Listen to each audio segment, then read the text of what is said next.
My name is Roberto Garcia Swinburn, and I'm a biomedical researcher in the Karolinska Institute in Stockholm, Sweden.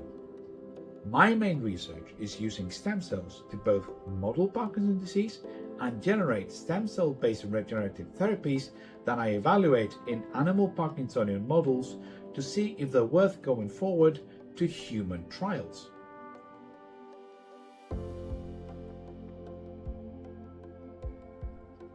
Parkinson's disease is a very difficult disease to replicate since it has a very long list of factors affecting the disease, such as genetics, the environment, diet, etc. In fact, up to 42 genes have been identified in Parkinsonian patients with different degrees of severity and risk of having this disease. Now, thanks to the use of cell models and animal models, we've been able to better understand this disease, but there's still much work to do in order to be able to fully understand it.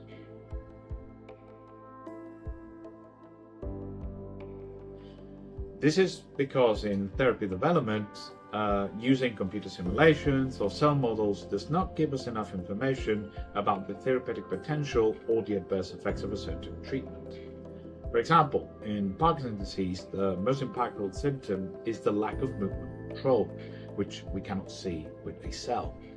And also, if, for example, we're using stem cells to try to replace dead neurons when injected in the brain, we would like to see if these stem cells actually stay in the brain and they do not travel to other organs and possibly produce tumors. There is a debate in the Parkinson's field whether animal models can actually develop Parkinson's, since the most common risk factor is aging, and animals such as mice or monkeys will not live as long as humans. However, animals that have been genetically altered with mutations found in Parkinson's patients do develop similar symptoms, and they resemble what you would find in a patient, which is the neurodegeneration and the lack of movement control and other associated symptoms that we find in Parkinsonian patients.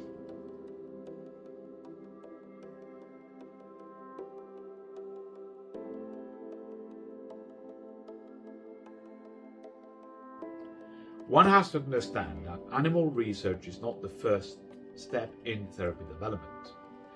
First, we try to identify a target, be it a molecule or protein, either using human databases from patients and computer simulations, or beneficial effect from another therapy that was approved for another disease. Then we try these in cell models. In my case, it would be neurons obtained from stem cells from patients of Parkinson's. And once we see the beneficial effect in these cells, then we carry on with animal research, because animals replicate this complexity of the nervous system and the interaction between organs that cells are not able to.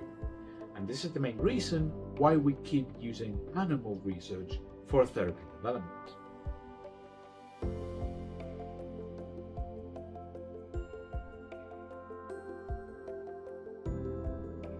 By understanding how each variable, be it genetic or environmental, can affect the animal model, we have a clearer map of Parkinson's disease.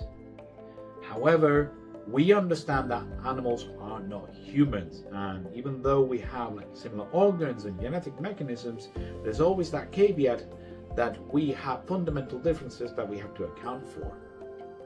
But now, with the emergences of genetic and proteomic and so many more databases from patients and animal models that we can correlate, we can better select models that are most appropriate for the study and avoid unnecessary use of animals.